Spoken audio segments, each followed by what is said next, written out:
Bonjour à tous. On se retrouve pour un débrief après encore une semaine manquée la semaine dernière. Donc j'avais vu le match à Newcastle qui m'avait énervé. Comme j'ai pas vu le match de Le Havre, j'ai pas fait de gros débrief, même si j'aurais pu reparler de Newcastle qui m'a agacé, hein. On n'a encore pas vu, pas bien vu Mbappé. Au milieu, on s'est fait croquer et après, il a manqué un petit peu de précision devant le but, mais bon, ça, on en reparlera. On fera les liens avec le match de Nantes. Donc Nantes victoire 2-1 et on est toujours leader avec 4 points d'avance sur Nice. Donc voilà, les objectifs pour l'instant sont dans la boucle, au moins en championnat. Et on a les retours de Marquinhos et Warren Zaïre-Emery, donc qui font bien plaisir parce que je pense qu'ils seront titulaires mercredi contre Dortmund. Au moins Marquinhos, Warren, ça a l'air d'être un cyborg, donc il sera probablement là aussi. Mais voilà, qu'il soit revenu là maintenant à ce moment-là, c'est plutôt intéressant, plutôt pas mal. Pour commencer, alors qu'est-ce que j'avais noté? Solaire, j'avais même pas vu qu'il était sur le terrain, donc voilà, là, comme d'hab, enfin pas comme d'hab, hein, parce que il avait fait plusieurs matchs intéressants, où au moins on le voyait participer au jeu et faire des trucs un peu décisifs. Et là, ben, franchement, je l'ai vu quand il est sorti, je crois, mais sur le terrain, je l'ai pas beaucoup vu, hein, le Carlos. Donc c'est toujours compliqué, hein, toujours compliqué de le voir jouer. De toute façon, il était plutôt, je sais même plus s'il était au milieu ou devant, tu vois, mais il était plutôt devant et on l'a pas vu, quoi. Voilà, c'est Solaire. Ça se passait bien et voilà, il retombe dans les travers. Donc bon, on va pas épiloguer 25 ans sur Carlos Soler, hein, c'est pas le joueur le plus important de l'effectif, mais voilà, il est toujours là. Barcola, on va parler de Barcola qui a marqué son premier but de la saison.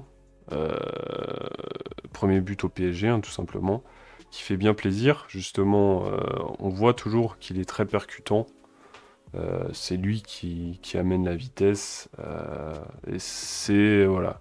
On- il a fait ce qu'on attend d'un attaquant, donc marquer enfin, même si effectivement percuter, provoquer, arriver devant le but, faire des choses dangereuses, c'est ce qu'on attend d'un attaquant. Mais voilà, le plus important c'est de marquer. Il l'avait pas fait à Newcastle, même s'il voilà, il avait fait 30, il me semble 30 bonnes minutes, hein. De toute façon, il est rentré en fin de match. Il fait 30 bonnes minutes, c'est lui qui a un peu dynamité la défense qu'on n'arrivait pas à percer. Mais voilà, il a loupé trois quatre grosses occasions. Il aurait dû au moins en planter un avant. Et voilà, donc là, il marque enfin, donc c'est cool. Et bah, j'espère le revoir et j'espère qu'il va affiner sa finition parce que si on a deux ailiers donc, qui sont très percutants, très remuants, mais qui n'arrivent pas à marquer, voilà, moi je préfère un mec qui me fait chier et qui marque des buts. Mais voilà, donc Barcola, je pense que ça va se travailler, que ça va rentrer. Même si contre Nantes, il loupe encore. Après, il loupe encore un autre face-à-face où il fait un piqué un peu tout pourri. Mais voilà, là, pour le coup, il a 20 ans. C'est sa vraiment deuxième saison au niveau. Donc là, je pense qu'il y a encore matière à travailler pour lui. Donc j'ai un peu plus d'espoir de le voir évoluer que Dembélé. Alors que Dembélé va pas. Voilà, je pense que Dembélé, on le verra pas beaucoup plus décisif que ça, malheureusement. Même s'il fait mal à la défense, on l'a vu avec son entrée. Voilà. Donc égalisation de Mohamed sur corner. J'ai l'impression que c'est Hernandez qui le lâche vu que c'est Barcola qui se fait un peu croquer. Voilà, donc un but sur corner à la con. Et voilà, on arrive malgré tout à reprendre les devants grâce à Randal Colomwani, donc qui est entré en fin de match. Qui marque un peu toujours les mêmes buts, hein. Je crois que c'est son deuxième ou troisième comme ça en renard des surfaces avec un deuxième ballon qui claque. Donc là, c'est très important vu que ça donne la victoire. Mais voilà, ça amène encore une fois la question du neuf. Voilà, qu'est-ce que Luis Enrique veut faire? Parce que là, on commence avec Barcola, Mbappé, Soler, ou Kanginli. Je sais plus là, je vous avoue s'ils ont permuté ou pas. La première mi-temps, je l'ai pas trop bien vu. Mais voilà, donc tu mets Mbappé en neuf, c'est pas vraiment pour ça qu'il. Voilà, je crois que l'année dernière, il fait son gars pivot gang pour pas jouer neuf, et là, il se retrouve en neuf. alors qu'on a lâché encore une fois 180 millions sur deux gros attaquants. Et ça fait chier de ne pas les voir, surtout Ramos, parce que Ramos, j'ai l'impression vraiment que c'est lui qui s'intègre vraiment le mieux dans le système. Même si Asensio aussi en début de saison, en genre de faux neuf, c'était aussi intéressant. Mais Ramos, tu vois qu'il fait les efforts, qu'il essaye de participer au jeu. Kolo Muani, on voit un peu moins ça de lui. Et là, du coup, bah, les deux étaient sur le banc, donc ça fait un petit peu chier. Et bah, on verra comment ça se passe mercredi à Dortmund. Mais de toute façon, sans Dembélé, voilà, c'est peut-être une répétition de Dortmund. On va voir Mbappé en neuf, entouré peut-être de Barcola et Kanguinhi, je sais pas. Je sais pas comment ça va se passer, hein, je suis pas devin. Mais voilà, moi j'aimerais bien voir un neuf, surtout Gonzalo Ramos, parce que Gonzalo Ramos, c'est celui sur lequel je vois plus de potentiel. Kolo Muani, je le ferais plus jouer en ailier en fait, parce qu'en neuf, c'est complexe. J'ai l'impression que c'est un peu plus complexe pour lui. Et Kolo Muani, tu sais qu'il peut percuter, qu'il va très vite, donc bon bref, voilà. Donc il n'y a pas de neuf, enfin il y avait Mbappé qui joue neuf, et voilà, peut-être qu'on verra ça de nouveau mercredi contre Dortmund, mais voilà, ça m'embête un petit peu cette situation. Surtout pour les deux gars que tu fais venir à un prix d'or et qui, voilà, bah, bon, après, ils se sont pas imposés. Effectivement, ils se sont pas imposés, hein, ils ont pas montré que c'était les meilleurs. Ils ont pas montré surtout une grosse différence entre eux, hein, donc ça se joue toujours. Il y a toujours un duel qui se joue entre les deux pour la place. Il y en a pas un qui survole. Donc, voilà. Je pense de toute façon, on en saura plus à la fin de la saison, hein. Et surtout en janvier, je pense qu'il y a des trucs qui vont se décanter peut-être. Bon, on verra. On verra, bref, pour cette place de 9. Il y avait une stat qui m'a un petit peu fatigué aussi, c'est qu'on gagnait plus aucun duel en deuxième mi-temps contre Nantes. Bon, c'est après là qu'arrive le but, hein. C'est un duel aérien sur corner. Et donc tu gagnes plus de duel. Et en vrai, dans le jeu, c'est pas très très flamboyant non plus, hein. Le but qu'on marque, c'est sur coup de pied arrêté, hein. C'est une tête de Hernandez que reprend Kolo Muani ensuite. Voilà, donc c'est pour l'instant dans le jeu, on fait pas grandement la différence. Et comme dit ça, voilà. De toute façon, je pense qu'il faut laisser du temps. À un moment, faut plus se précipiter, je pense, parce que Luis Enrique a quand même, je pense, un plan en tête. Et il va falloir lui laisser tranquillement 2-3 ans peut-être pour le mettre en place. Et aussi de chercher les milieux dont il a envie. A priori, cet hiver, il y aura des milieux qui vont venir, donc l'équipe va être un peu plus solide aussi dans ce secteur-là. Même si, euh, même si on a Vitinha, je pense que c'est vraiment le coup de cœur du début de saison, hein, qui ne commence pas contre Newcastle. Donc ça, pareil, tu comprends pas alors qu'il faisait des matchs de fou avant. Et voilà, en fait, c'est vraiment lui qui fait le lien entre les deux équipes, entre entre la défense et l'attaque. Contre Newcastle, justement, il n'était pas là. En fait, c'est très compliqué d'avancer d'une ligne à l'autre, j'ai l'impression, sans lui. Après, voilà, c'est pas un magicien, mais juste, il travaille pour tout le monde et il amène le ballon vers l'avant. Donc c'est ça qu'il nous faut. Warren le fait aussi, mais comme il n'y avait pas Warren, évidemment, Vitinha est indispensable en fait. Donc Vitinha, Warren ou Garté. J'espère qu'on verra ça mercredi. Et après, effectivement, on passait beaucoup quand même sur les côtés, hein. Donc il y a eu beaucoup de centres d'Hakimi, notamment, mais il n'y a jamais personne pour les réceptionner. D'où on retourne au problème du neuf. Bah, t'as pas de neuf pour claquer une tête dans la surface, ça sert à rien de centrer.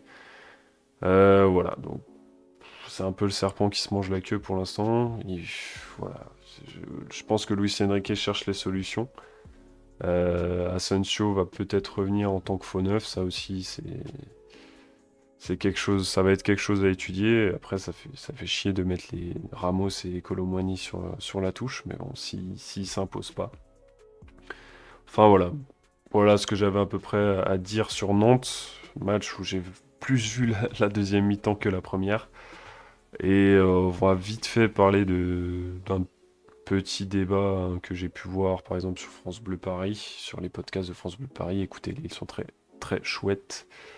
Est-ce que un parcours en Europa League ou s'arrêter en huitième de LDC, qu'est-ce qui est le plus intéressant des deux? J'en ai discuté avec mon frère aussi, qui me disait est-ce que seulement en Europa League on arriverait à faire un parcours intéressant? C'est ça qui. C'est même pas sûr effectivement, vu comment on gère les matchs aller-retour, et qu'en Europa League il y a quand même des gros morceaux, hein. Il y a Liverpool, euh, je sais plus qui encore. Oui, il y a Liverpool en gros morceaux. Voilà, donc il y a des gros morceaux encore en Europa League, j'ai pas les noms en tête là. Mais est-ce qu'on arriverait à faire quelque chose de plus intéressant en Europa League? J'ai envie d'y croire. Après, tant qu'à faire, autant passer en Ligue des Champions, hein. De toute façon, on a encore notre destin en main. Mais je pense que ça serait pas à vivre comme un échec si malheureusement on finit troisième de la poule de Ligue des Champions mercredi. Mais je pense qu'il y a quand même moyen de faire quelque chose en Europe, hein. Bah, la Coupe d'Europe que gagne le PSG, c'est la C2, hein. Donc c'est la sous-Ligue des Champions. Ça reste un beau trophée à gagner, même si ça n'a pas le même prestige. Je pense qu'une belle épopée européenne, ça peut aussi faire du bien à ce groupe qui est renouvelé. Donc, est-ce qu'on peut faire ça en Ligue des Champions? J'ai pas l'impression. Est-ce qu'on peut faire ça en Europa League? Il y a beaucoup plus de chances que ça se passe mieux en Europa League. Voilà, donc il faudra voir. De toute façon, mercredi nous donnera la réponse d'où on ira au printemps, quel printemps européen on va vivre. Mais voilà, le fait est qu'on vivra un printemps européen et je pense qu'il faudra le savourer et essayer d'atteindre au moins, au moins mars-avril en Europe. Mais bon, ça, voilà. Ça, il y a plein de données qui rentrent en compte et ça commence déjà mercredi. Mais les deux me dérangeraient pas, même si effectivement la Ligue des Champions c'est plus prestigieux, mais faire un beau parcours en Europa League, ça peut presque être plus intéressant que s'arrêter prématurément en Ligue des Champions. Voilà, ça c'est mon avis. Si vous n'êtes pas d'accord ou que vous êtes d'accord, vous pouvez réagir, hein. Et je cherche toujours des gens pour débattre éventuellement avec moi sur Twitch. Donc, s'il y a des gens qui voient cette vidéo, vous pouvez me contacter avec les réseaux en dessous.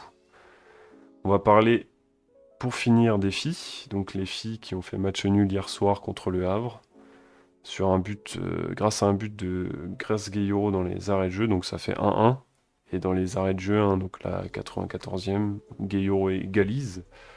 Donc ça fait un peu chier, hein, parce que voilà, elles sont un peu loin, hein, et ça va être compliqué de rattraper Lyon avec si tu fais des matchs nuls, en fait, t'as quasiment perdu le titre, mais bon, voilà, ça on verra.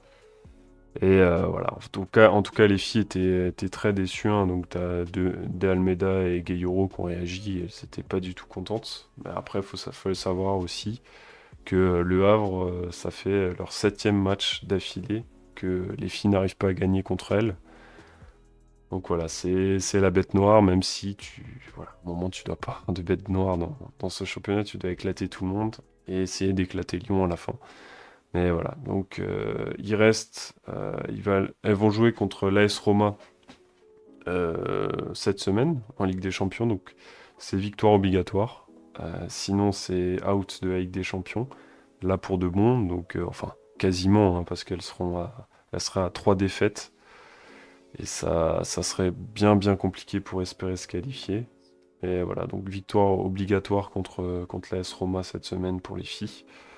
Je vous conseille également de suivre PSG Feminews sur Twitter, donc qui est un compte très sympa qui fait un petit peu les lives des matchs et qui donne des infos sur les filles, les transferts. Donc si le football féminin et les parisiennes vous intéressent, PSG Feminews sur Twitter. Voilà, donc on va s'arrêter là pour ce petit débrief. On a surtout parlé des neufs et de la Ligue des Champions. Si vous voulez débattre PSG, on peut éventuellement le faire sur Twitch, hein, donc contactez-moi aux adresses en dessous. Et sinon, bah, à bientôt. Gros bisous. Et Esprit SG Legends, donc Jean-Marc Pilorget et la création du Paris Saint-Germain. Et il y a une autre vidéo normalement qui va arriver avant Noël. Donc voilà, allez les regarder si c'est pas déjà fait. Et voilà. Maintenant, pour de vrai, gros bisous. Ciao, ciao.